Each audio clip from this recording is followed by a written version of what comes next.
is Colts Preview Day in Indiana. The Colts are playing the Detroit Lions this week, and here we are on the Educated Fan. My name is Brandon, and I am joined here by your co-host, my best friend, Andrew Moore. How are you today, bud? I'm ready for some Colts football. That's one hell of an intro, my guy. Thank you. Call me Pat McAfee. You did sound like Pat. Man, so first off, I'm just ready to watch a NASCAR race, personally. I've been waiting for this NASCAR race to get going. You're kidding me. Right now, we just got done with the bye week. Colts are in football mode again. You're talking about NASCAR. Oh, yeah. Absolutely, I am. Oh, my God. Because this NASCAR race was supposed to take place on Sunday, and it's just been raining. So that's my highlight for this evening. Going to crack open a couple beers, watch a NASCAR race. But I am excited to talk Colts football with you, as always, here on the Educated Fan. Colts coming off their bye week, going up against the Detroit Lions this week before they face the toughest part of their schedule. Definitely a game that we can't look past, because if we do, I think this Colts team will sit at 4-3 rather than 5-2. This Detroit, they've won a couple close games. And I think they have some pretty good players on that team. So it's like I said, it's definitely not a game that we can look over. We need to take them seriously. But it's a game we need to take care of business up in Detroit to get where we want to be. And I'm excited to break it down with you, man. Well, let's talk about it. The Colts are opening up as a favorite here by FanDuel, because DraftKings is experiencing some technical issues today. Colts open up as a -2.5 favorite against Detroit at a -158 money line. Detroit at +134. Over-under set at 50. The over is at -115. Just a little bit of a lean on the over from Vegas compared to -105. Hammer the over. Okay. Hammer the over. I guess so. Hammer the over. Well, shit. Now you just made me forget what I was saying. Yeah. So Detroit, the Detroit Lions are 3-3. Okay. I mean, you don't think of the Detroit Lions as a team to be worried about. But they beat the Cardinals, who beat the Seahawks this week. So, right. I mean, they're no slumps, and they've got Matthew Stafford, who is a phenomenal quarterback. Yeah, Matthew Stafford, he can definitely still sling it all over the field. The Lions aren't going to be an easy task. Matthew Stafford definitely can still play. Kenny Galladay, the wide receiver there, definitely can make some plays. He's big. He's got quite a bit of a catch radius. And it's something that I think the Colts defense needs to be prepared for, because we kind of saw it against Cleveland. Even if you have tight coverages, good receivers can still make plays. There were multiple times throughout that game where Odell Beckham Jr. and Jarvis Landry were covered pretty tightly, and they still made some circus catches. So that's something that the Colts are going to have to pay attention to, is while they are going to have probably some tight coverage on Kenny Galladay with Xavier Rhodes, Rocky Singh, Kenny Moore, wherever he lines up, that might not be enough. And it's definitely something that the Colts need to get their hands in on the ball, try to make sure that those big completions, they're not giving up those big plays. So I think that's priority one.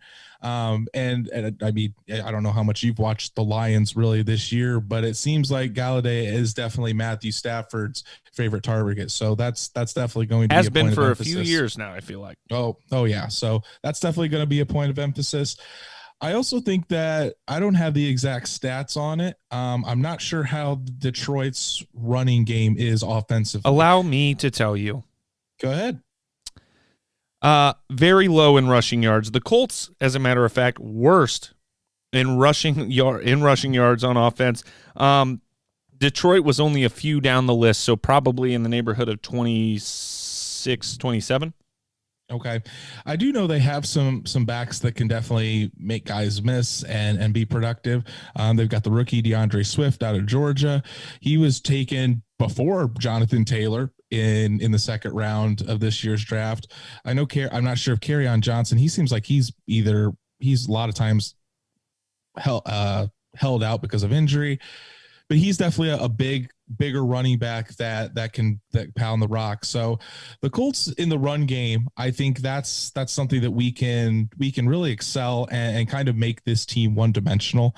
Like you said, they're not very good running the ball on offense. So if we make them one dimensional, Matthew Stafford, while he can make some plays, he's got some Phillip Rivers in him. And what I mean by that is he forces the ball sometimes and he can make some boneheaded plays. And he's like a better Phillip Rivers. I don't know if he's better. I'd maybe put him on the same tier. Got a better arm than Phillip Rivers. Oh, yeah. Matthew Stafford has one of the best arms in the league. That's damn right. If we can force him into some mistakes like that, I mean, we've got some ball hawks in the secondary. I mean, Julian Blackman seems like he's making a great play every week. Kenny Moore, Xavier Rhodes, those guys, if you're going to test them, I mean, good luck, because they've shown that they can, when mistakes happen, like with Sam Darnold, he was trying to force some throws. Kirk Cousins was trying to force some throws to Adam Thielen, and look what happened. So when you force throws to your wide receivers, these Colts DBs are going to make you pay. So right. I think that's kind of what our strategy needs to be, is if we could stop the run and really force it into Stafford's hands, I think you can force them into some mistakes. Well, and I think that a lot of the stats back you up in that, Andrew. Let me break some down for you. So you mentioned the Colts need to stop the run game in order to put it in Matt Stafford's hands, make him to force mistakes. So the Colts are still first in passing yards allowed. Okay? So if we get him to do that, if we force them into those situations, we're going to be successful. We're third in rushing yards allowed in the league, according to NFL.com. That's where I'm getting my, rankings here. And some really, really fun stats to go along with the idea that we're going to be able to stop the run and create some issues for their passing game. We have more interceptions than we have passing touchdowns allowed. When was the last time you could say that about a Colts defense? Probably never. I'd be willing to bet that are we in week 8 now? Week 8. Somebody kill me. Football's almost half over. So not only that, the Colts are first in safeties in the league. The Colts are tied for first with the Chiefs in pick sixes at 2. We have the most interceptions in the league, and we're only allowing 6.6 yards per attempt in passing defense, which is the third best in the NFL, but very close to first. Very close to first. And that's a very, people talk about that stat high on the importance list, yards per attempt. So I think what you're saying is got to be the Colts' plan. Stop the run, and then our secondary is going to do some serious damage. And when you think about Matthew Stafford and this Lions offense, again, have I watched much tape on the Lions? No, but when you think of Matthew Stafford and the Lions, you think of a team that likes to push it down the field.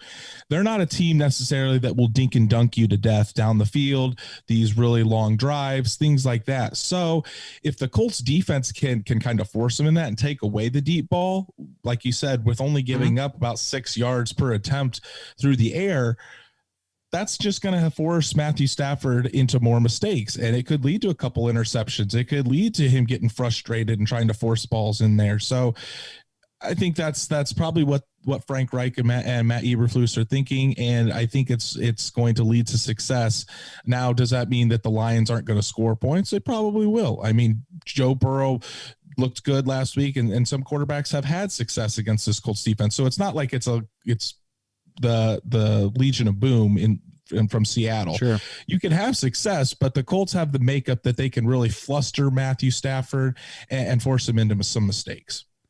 Yeah, I agree. Now, when it comes to our offense, Andrew, we're coming against a Lions defense who's pretty average. 22nd in total defense, 20th against the pass, 26th against the run, 20th in points allowed. Now, that is pretty favorable for a Colts offense who we still are not sure exactly who we are, how talented we are. We got a lot of weapons. Phil Rivers, it seems, every couple games it's real good, then maybe real bad. So how do you think our offense is going to fare against this defense? This game kind of reminds me offensively for us anyway.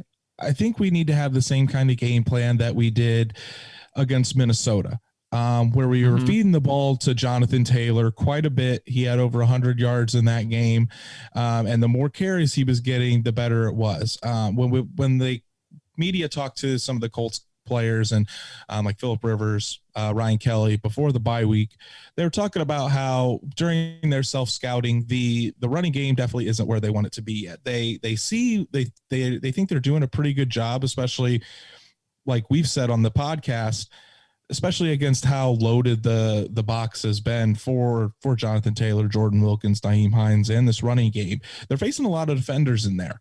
Now, I think maybe with Phillip Rivers' recent success, and if that continues, that's obviously going to change. But at the same time, the Colts were also, in their self-scouting last week, they saw areas where they could improve in the running game.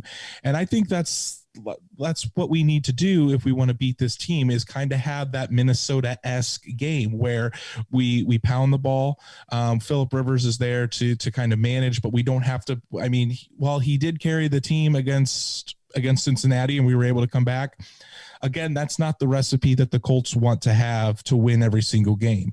It's great that we can rely on Phillip Rivers to bring us back and do that when need be, but it's not going to be sustained success for where we want to go. So pounding the ball, getting Jonathan Taylor more involved, especially against the team that's ranked 26th against the run, we're going to have plenty of opportunities to really move the ball on the ground and have a good day on Sunday. So I think that's priority number one. And I could definitely see Jonathan Taylor finally breaking off some pretty big runs where he's been very, very close the past couple weeks.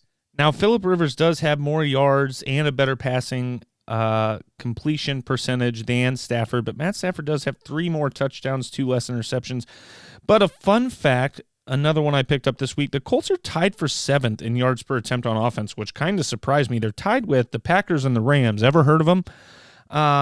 So that does give me a little hope, on top of what we've seen from Phillip Rivers passing the ball down the field, especially to a Marcus Johnson, gives me some pretty big hope for our passing game this week. I guess it was during the bye week, our media talked to Jacob Eason, talking about how he's been developing as a quarterback, how he uses his time on Sundays, like a whole hour pregame, like making the throws, which you've talked about how big of a bomb he's been throwing down the field. It's fun to get there before the games like I do and just kind of sit and watch Easton do his workout. It's pretty cool to see. He's got arm talent, that's for sure. Right. Now, Easton also was talking about what Frank alluded to about him, how much he's learning in the quarterback room, yada, yada, yada. But this week, Easton kind of talked about how quickly Phillip Rivers is able to make decisions. And I couldn't help but think, and this is big-time analyst, Brandon. Big-time analyst, Brandon, right here. Okay. Maybe think about how many times Phillip Rivers has been staring down his receivers. And I wonder, although, Phillip Rivers making these decisions quickly is great, how many times is it hurting him? How many times is Phillip Rivers making a decision at the line of scrimmage before the play even starts to develop, and he locks in on that decision he's made? Are these quick decisions sometimes causing some pain for the Colts offense because he locks in, he thinks this is going to be open, he stares it down, and then, you get a pick 6 against the Browns, or he's just not going through any progressions and taking a look at other options on the field? Yeah, I could see that. I also think that Phillip Rivers, because he's been in the league for 17 years, I don't think it's really he's locking onto one receiver. He knows he's not supposed to do that. And I don't think he knows he's not supposed to do that, but I don't see him leading off middle linebackers. I don't see him looking off cornerbacks and then switching to the place he really wants to go. I mean, I think it's because when you are looking at that, it's mostly on the plays that he's making mistakes. You're not seeing that on every single play where he's making maybe the 5 to 10 yard throws to a T.Y. Hilton, to a Michael Pitt Jr.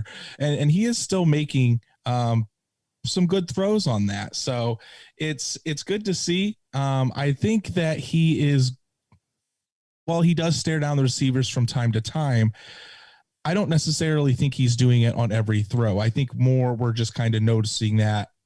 I'll tell you what. That when he has the bad throws. I'll tell you what. This weekend, you know what? This is ridiculous. Are we at home or are we in Detroit? We're in Detroit. We're in Detroit. Okay, so you won't be at the game. No. Maybe we'll watch it together this weekend. Who knows? Here's what I'm going to do. I am going to have my notebook out and do my very best to keep track of every single pass and how many times I see Phillip Rivers throw it to the first guy he's looking at and see if he's staring the guy down. Okay. Let's do some stats. Let's do some of our own stats here. Let's do it. All right. Now I do want to talk kind of in the same boat. So first of all, here's a question for you. But don't look anything up, but who do you think leads the Colts in receiving yards this year? Who leads the Colts? Receiver or any position? Who leads the Colts Jonathan in receiving Taylor. yards this year? It's T.Y. Hilton. Shut the fuck up. It's T.Y. Hilton. You wouldn't think it is because we haven't had that vintage T.Y. Hilton game yet. Who's second? And I think it's either Mo Alley Cox or Marcus Johnson. Marcus Johnson, 3 catches down the field is enough to be second or third. But it is T.Y. Hilton. And I read an article from The Athletic this week. Stephen Holder does a film review every week, and he focused in on T.Y. Hilton because everyone has been talking about, well, where's T.Y. Hilton? People think he's been playing bad. And that film review really showed a lot that T.Y. Hilton, while he may not be putting up these big numbers and quietly he's still leading the Colts in receiving yards, he's doing a hell of a lot more than people notice. He's taking defenders. Teams are still very worried that T.Y. Hilton is going to wreck a game for them. Against Cincinnati, there were multiple times where T.Y. Hilton would go down the field and he'd still attract 2 to 3 defenders, and it would leave the middle of the field open for a Marcus Johnson or a Zach Pascal, a Jack Doyle to make a play. Other times it was because just things happen, like the pass interference call on Zach Pascal, the pass interference calls against T.Y. Hilton, or that weren't called, that should have been called when T.Y. Hilton was going for a ball. And those little things that he's still making his impact. And I think the point I'm getting to is while we keep saying like T.Y. Hilton needs to have a big game, or that T.Y. Hilton might be showing age, I really don't think it is that when you take a deeper dive into things. And I think that teams are respecting and are just so worried that T.Y. Hilton's going to wreck the game that they're giving him so much more attention because they don't respect the rest of the Colts receiving group. And I think with getting Michael Pittman Jr. back, possibly with with Marcus Johnson having such a big role and showing that he can be good, the more that Trey Burton gets involved within this offense, I think that will start creating things for T.Y. Hilton and for him to get a little bit more often, open a little bit more often. And really, it doesn't seem like the Colts have been focusing or really making him the vocal point of the offense like we thought either, which could very well change if more guys start getting attention and it's not just put all on T.Y. Hilton. So I think that's something to watch in not only this game, but in the games to come when we face a Baltimore or a Tennessee and a Green Bay. We're going to need number 13 to make some plays. And I think when his number is called upon, now we haven't seen it that much, but I think that will happen. And hell, maybe it even starts this weekend in Detroit, but it's definitely something to keep an eye on. I hope so. Andrew, let's keep it moving here. What is your prediction for this game? I am going into the Indianapolis Colts. I think they improved to 5-2, the exact record we were last year before everything went downhill. But I don't think it's going to be a blowout. While I do think this game could have tendencies like the Minnesota game, I think it will be more of a maybe 28-20. So you got the Colts covering? 31-21. Oh, yeah, the Colts are going to cover. Don't bet on it, though, assholes. Oh, bad juju. But yes, I do think the Colts win, and I think we move on to 5-2 before we face this daunting stretch in the schedule. How about you? A hell of a stretch after this game. I got the Colts by 1 million. So like every week, every week, Colts by 1 million. But no, yeah, I think what'd you say, 28-20? 28-20, 28-17, something like that. Okay, so that proves Andrew's an idiot, because before this little segment, he was saying hammer the over, and that's very under. What's the over again? 50. That's close. It's enough. not over, though. It's under. You can't Fine. say hammer the over and then it's under. It's an under. Bet on the under. 31-20 Colts there. Okay. That's I'm going to have to say under with somewhere in the neighborhood of what Andrew already said in points. I gotta give a quick shout out to my coworker Alan. He's a Lions fan and a Cowboys fan, so it sucks to be him. That does suck. My boss, my current store manager is a big Lions fan, and his wife's a Green Bay fan. Ooh, oh yeah, that's an interesting combo. So his father-in-law got him Green Bay cornhole boards for Christmas one year. Hilarious. That's great. So the trade deadline approaching on the 3rd, next Tuesday, aka voting day. Hilarious. Do you think there are any positions or any specific players out there that maybe the Colts ought to be trying to make a move for? Listen, Colts fans. The Colts are not going to be active at the trade deadline this year. They never are. And especially this year, nor should they. And here's why. Normally, teams that are active at the trade deadline are doing it because they think they're one move away from the Super Bowl. Or they're selling everything off for assets. Right. The Colts are neither one of those. The Colts are a good team. Do I think we're one move away from a Super Bowl contender? No. That's number one. Number two, while they're unbeknownst to the Colts and they're trying to tamper it, the Colts fans have all this hype for Jacob Eason. Again, let's slow our roll. The Colts still do not have their franchise quarterback of the future that we know of. So if the Colts are going to make a move in the draft to jump up and get maybe a Trey Lance or a Zach Wilson, one of these quarterbacks that could be drafted in the top 10, the Colts are going to need all the draft capital that they can have. Chris Ballard, number one, loves them picks. And if we're going to jump up in there, we're going to need plenty of draft capital to make that move. So that's number two. And number three is we can't really be taking on a bunch of these guys that would really make a difference with high salaries, because the cap space that the Colts are going to have in the future, it's really not as much as it used to be, because we have Quentin Nelson, Darius Leonard, Braden Smith that are going to be requiring big contracts. So all of those things, just kind of calm down. Colts are not going to be active here at the trade deadline. Well, Andrew, what about a trade away?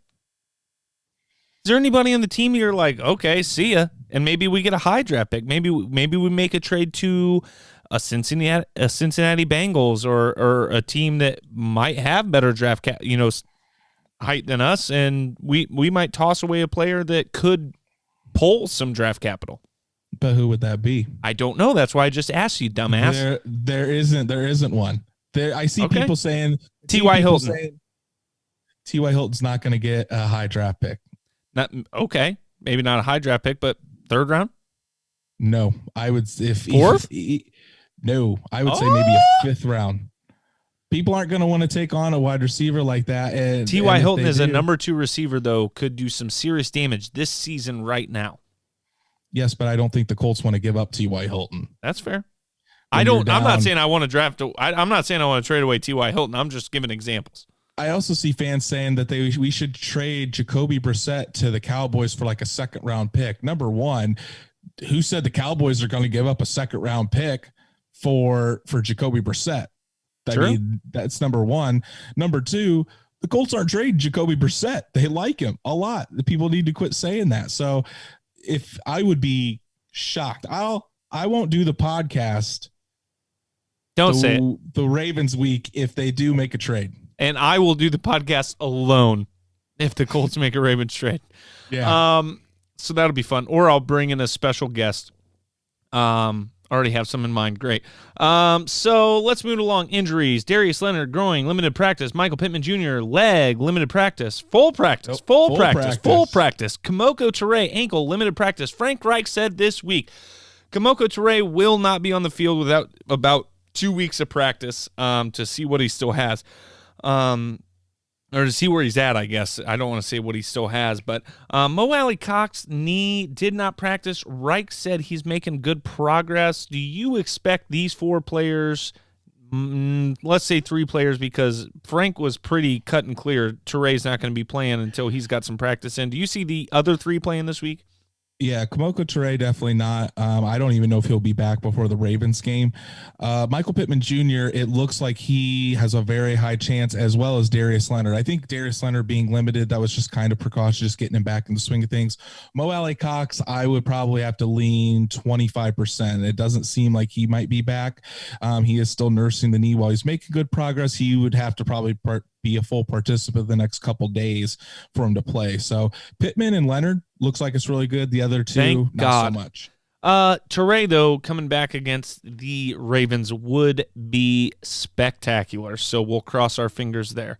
Other Colts news, the Colts signed cornerback Will Sunderland to the practice squad and released linebacker Najee Good from the practice squad. So Najee Good getting released, it does mean that the Colts look like they're getting healthier at linebacker with Leonard and Matthew Adams coming back. So good to see. All right, let's move along to games around the league and NFL news. Recap of the Week 7 games we missed. The Cardinals surprised the Seahawks 37-34 in overtime. Buddy, I went to bed when the Cardinals were down about 14. Just fingers crossed that they finished a parlay I had at plus 9.5. And I woke up, they won. Man, that was one hell of a game. I tell you what, if we're going to get Russell Wilson versus Kyler Murray matchups for twice a year for the next years to go, 8 years, sign me up. Those two are incredible. And Kyler Murray was making plays. Russell Wilson is the MVP this year. I don't really know how you argue against that, but Seahawks get their first loss. Now the only undefeated is the Pittsburgh Steelers. Yep. So the Rams beat the Bears 24-10. The night of that game, I had some second thoughts about my pick on the Rams. I was thinking about how bad that offense looked against the 49ers, and I was like, yo, Bears might have a chance. That defense is something, but I forgot that offense is not, and I regretted some money I laid down last second on the Bears. So, story for the listeners. Brandon texts me Monday night, and he says he's betting on the Bears, and he says the Bears are 5-1. When are we going to start putting some respect on the 5-1 Bears? And I replied, when they actually get a good quarterback, because their offense is hot garbage. If the Bears would have won that game, would you have changed your tone? If the Bears were 6-1, would you have been like, all right, we have to at least think about the Bears as a contender? If Nick Foles would start playing better, but their quarterback situation, their offense is just abysmal. They're bad. Just abysmal. Just so you know, what's his face? Oh my God. Mitch Trubisky. There you go. Undefeated. Technically, yes. Nick Foles, 2 losses.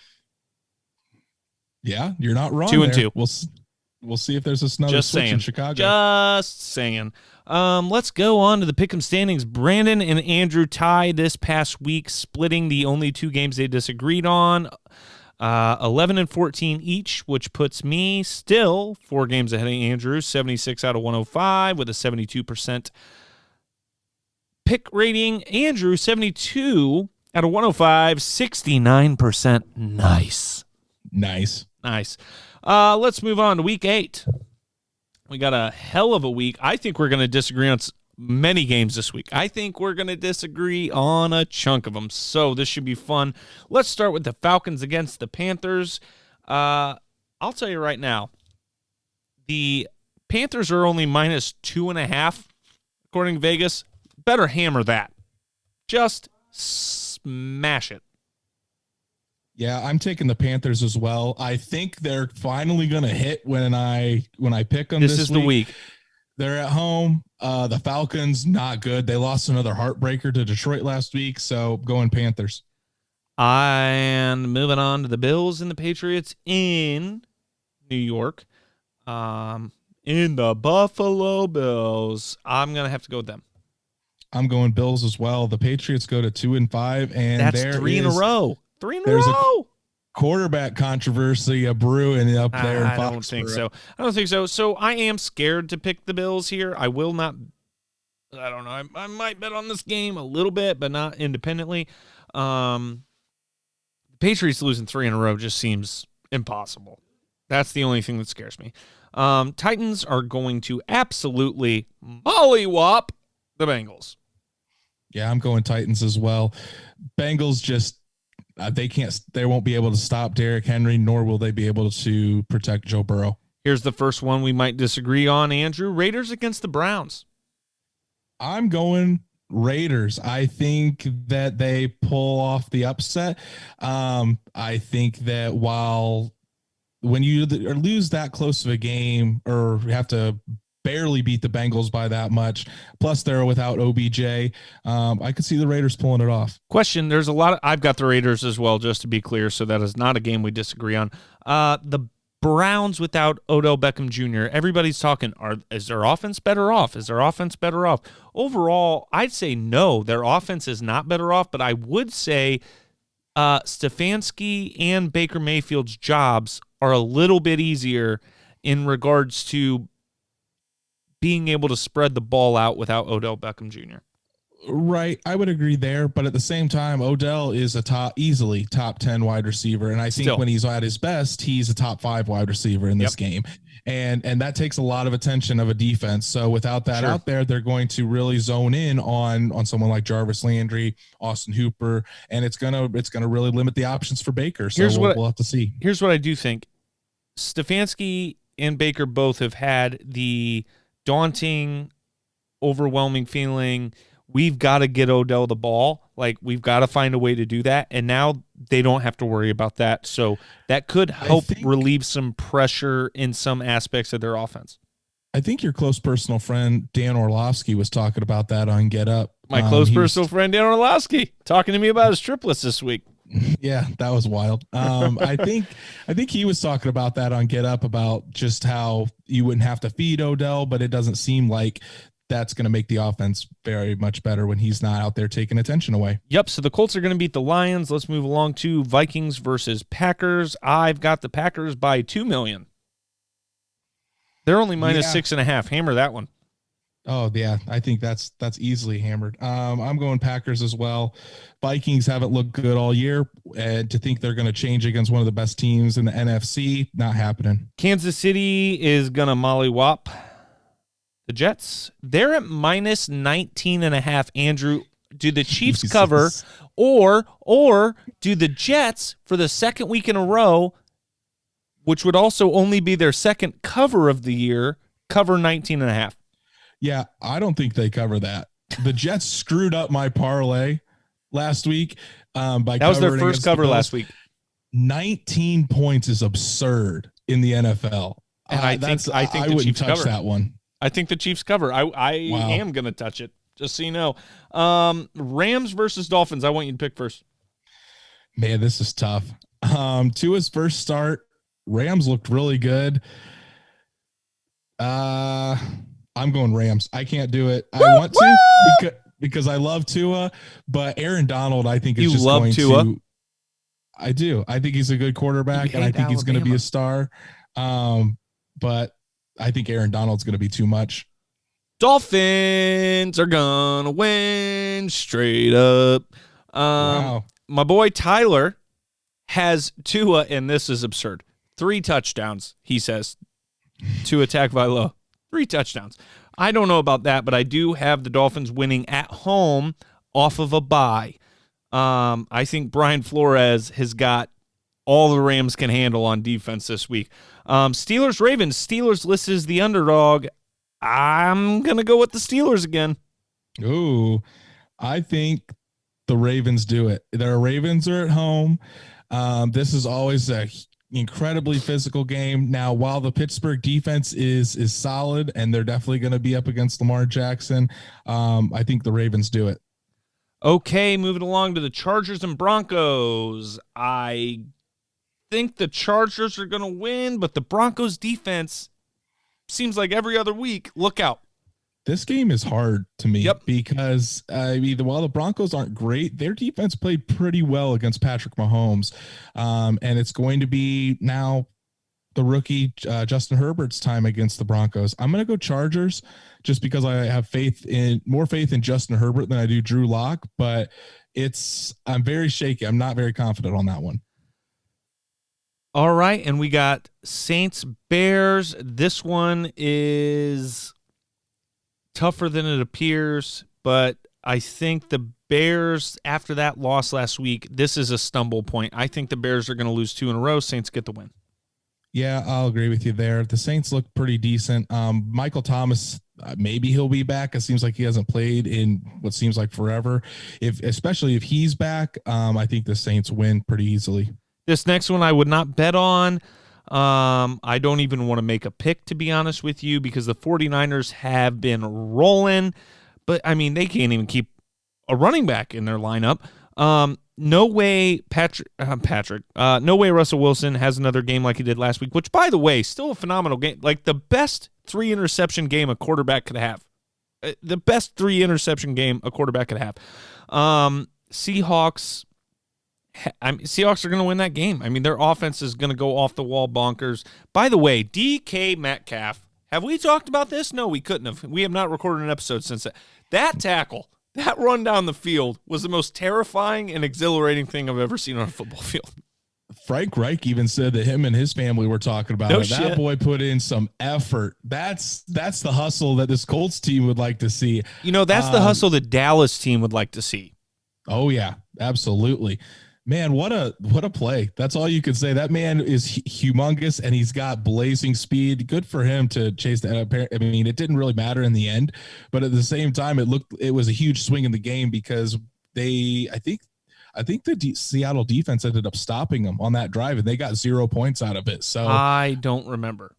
I think they went for it on 4th down, and they didn't get it. That could be true, which is incredible. Hell of a play by DK Metcalf. So who do you got winning? I got the Seahawks pretty handily. Pretty handily? I think Russell Wilson bounces back. And, I mean, he had a 3-interception performance. And that he's never still in happens the to Russell MVP Wilson. run. He's still in the MVP run after 3 interceptions. Oh, yeah. I think Russell Wilson is just on a tear this year, and I don't think the 49er defense is really going to be able to stop him. All right, Cowboys, Eagles. I wouldn't bet on this game again. But the Eagles, I feel like, have to win this football game. They're going to take outright lead in the division. Cowboys probably are on a downward spiral. Andy Dalton is going to be out with a concussion, so they're down to their 3rd stringer, who I don't even know his name. And the Eagles D honestly. is good. Eagles D is not too bad. So, Eagles, I think, handle it. And finally, the Buccaneers versus the Giants. I got the Bucs. Yeah, pretty simple there. I have the Bucs. I even put in the score 35-14. I don't think they the Giants cover hard. They cover hard. I don't think the Giants are going to be able to do anything with the Bucs. Does Antonio step foot on the field this week, or is that next week that his suspension's up? Next week. That is next week, week 9. Okay. All right, we'll talk about him next week then. That's it for picks. I think we disagreed on 2, I think. 1, 2. You said 2. Chargers? You said Chargers. So Andrew can't catch up this week. So I can cut it in half. I can cut your lead in half if I go perfect. Correct. However, you're not going to go perfect because we will both definitely miss a couple games. Oh, yeah. Because we always do. But let's move along, I think, to some injuries around the league. Browns wide receiver, as we mentioned before, Odell Beckham Jr. tears his ACL, out for the season. Washington football team safety Landon Collins, Achilles. God, that's a lot of Achilles this year. Oh, that makes me cringe. Believed to be done for the year? Yeah, he's going to be done for the year. Buccaneers, Chris Godwin fractures finger, required surgery. He's going to miss Monday night's game against the Giants, probably back next week if I had to guess. Other news around the league, the Ravens signed wide receiver Des Bryant to their practice squad, which I don't think this is going to come to anything. We've talked about them before. I mean, it might. I don't think Des has. I mean, he's an older wide receiver, so if anything, he's just going to be a underneath possession guy. But hey, I mean, the guy's worked really, really hard to get back into the league. So I mean, good for him for at least landing on a practice squad. And the Cowboys trade defensive end Everton Griffin to the Lions for a conditional 6th-round pick. Cowboys also looking to trade defensive tackle Dontari Poe and cornerback Darryl Worley. The Cowboys are ready to rebuild. They are selling hard, and I think honestly, it's not a bad thing too when they're trading these guys. It kind of sends the message to the younger guys that your job's not secure in the NFL, and if you're not producing, you're going to be out the door. So, how would you like to have Jalen Smith? I mean, he's for the price that he was going to command, especially draft wise. I mean, he's a phenomenal football player, one of the best linebackers in the league. Bring him home. But when you've got Anthony Walker and Bobby Okereke for a lot less and a lot cheaper. Listen, I love Bobby Okereke, but Jalen Smith is a better player than Bobby Okereke. Well, I'm not disputing that, but at the same time, Bobby Okereke is only a second-year player. And Jalen Smith's what, a third? Jalen Smith was fourth. I mean, he was at most.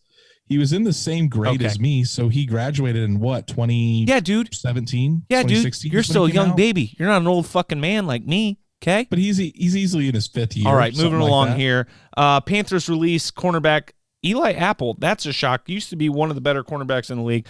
Bengals trade defensive end Carlos Dunlap to the Seahawks. Did you see his tweet? Which one? On Sunday? After they lost to the Browns, this dude literally puts on Twitter that he's been asking for a trade for weeks. Seahawks will sign anybody. Here's the thing. So he's been asking the Bengals for a trade for weeks. He's been barely getting any playing time. He literally puts on Twitter that he's selling his house or selling his apartment. And then he's like, make me a serious offer. I did see that. You're right. Yeah. Literally like 12 minutes after the game, he's doing this, saying he wants to get out of Cincinnati. Hilarious. So, NFL plans to have 20% capacity at the Super Bowl 55 in Tampa. There will be pods of 6 people at most, separated by multiple feet. Masks required the entire time. I also thought about pulling this in, Andrew, so thanks for slapping that in there as I add a little extra. But let's move it along because we've been talking a long time too. Bad Beats with Brandon.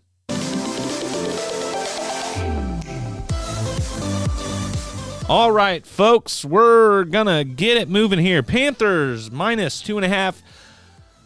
Go ahead and hammer that. -110. Going to make some money there. Raiders, I got them money line +124, by the way, Andrew. Go ahead and hit them. Now, this under, when I mentioned the parlay later, is not included because you can't do that. Under 52.5. Go ahead and hit that. Very stout defenses at -114. Dolphins, money line +142. Packers, -6.5 against the Vikings. Go ahead and hammer that. -122, great odds. Bills money line -205 against the Patriots. Maybe hit the Patriots with the points. I don't even remember how many there were. Kansas City -19.5. Go ahead and throw it in there. -110. Man, that's wild. Also hit the under at 49 because although Kansas City might score 48 on their own, the Jets are not going to score a point. So go ahead and hit that. Pittsburgh money line +168. I've got 3 upsets so far, guys. The Titans -5.5. I like that. And this can't be right. I had to write down the wrong odds. I have -245 there. That's never the case in the spread. So I fucked that up. Saints money line -225. Not all about the points there. Go ahead and hit them. Tampa -10.5. I like it. Maybe, possibly. I went ahead and bet on it, though. They're -114 with the spread. And this week's parlay, if you slap all those beautiful babies together, +74,104, a $5 bet is going to win you this weekend. This bet's going to hit this weekend. I'm finally going to do it. $3,705. Holy cow. Go ahead and put 10 on it. Fuck it. You want $7 grand? Do it. That's one hell of a parlay. That's a great parlay. Go ahead and hammer it. Do not touch. I repeat, do not touch Chargers, Broncos, Dallas, Eagles. Then again, after you reminded me that Dallas is on their third string quarterback, go ahead and hammer the Eagles. add them into the parlay. I'm going to add them in right now. This week, guys, I got a bonus. MMA Bad Beats with Brandon. This weekend, there's a very special man fighting. But first, we'll get there. Greg Hardy's fighting this weekend as well. Go ahead and hit him minus 355. Probably, I didn't check the odds, but just go ahead and poke whatever it is for him to win by KO or TKO. He's a heavy favorite. And then, my favorite fighter of all time this weekend with his last fight in the UFC and MMA, Anderson Silva. First fighter to the scale, the former UFC middleweight champion and one of the greatest of all time, Anderson the Spider Silva. Fighting here team of Brazil, presenting the undisputed UFC middleweight champion of the world, Anderson the Spider.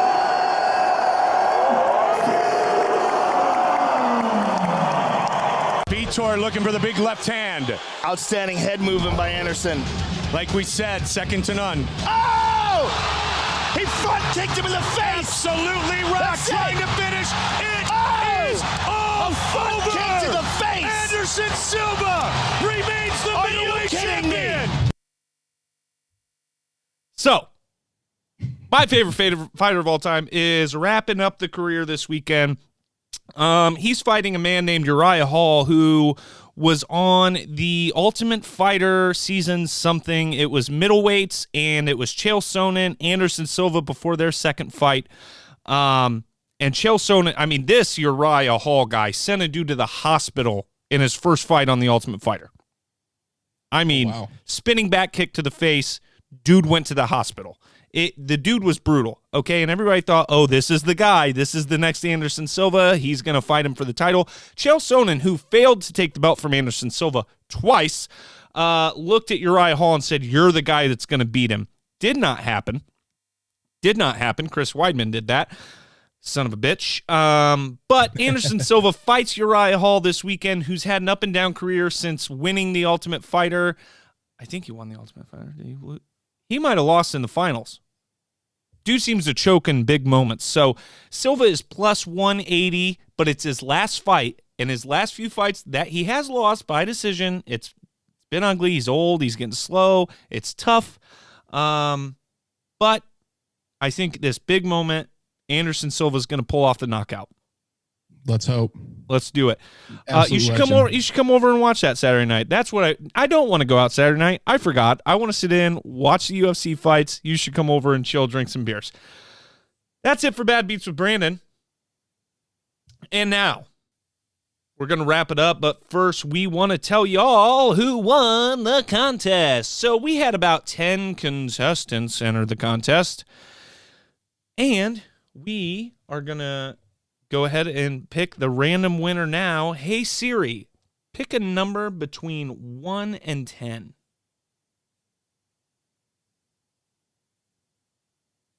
3.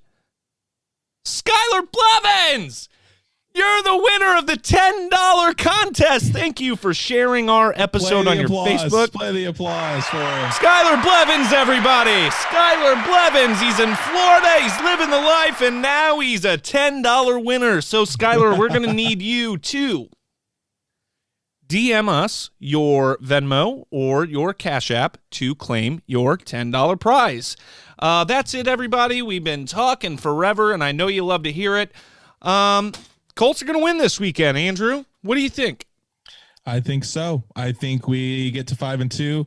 I think we take care of business in Detroit, and then let's move on to the Ravens and the toughest stretch of the schedule. So it's going to be a tough November. So we need to get things taken care of. It's great to be back after the bye. Colts football. I don't know if our buddy baby. Indy fan and Cincy or whatever the hell his Twitter is listens to the show anymore. However, he did say if the Colts can win a couple in November that we shouldn't or probably won't, if we can pull off a win or at least split with Tennessee, he sees us possibly winning the division and going to the playoffs this year, and I like that attitude. I like the attitude. I do think that those 2 games against Tennessee will probably decide the division. They're very important games, very important month of November, but we can't overlook Detroit, and it starts with Detroit. Let's go take care of business. Go follow us at The Educated Fan. That's at TheEducatedFan. Thanks, everybody. Go Colts. Go Colts. Peace. I fucking love football, and I love you guys.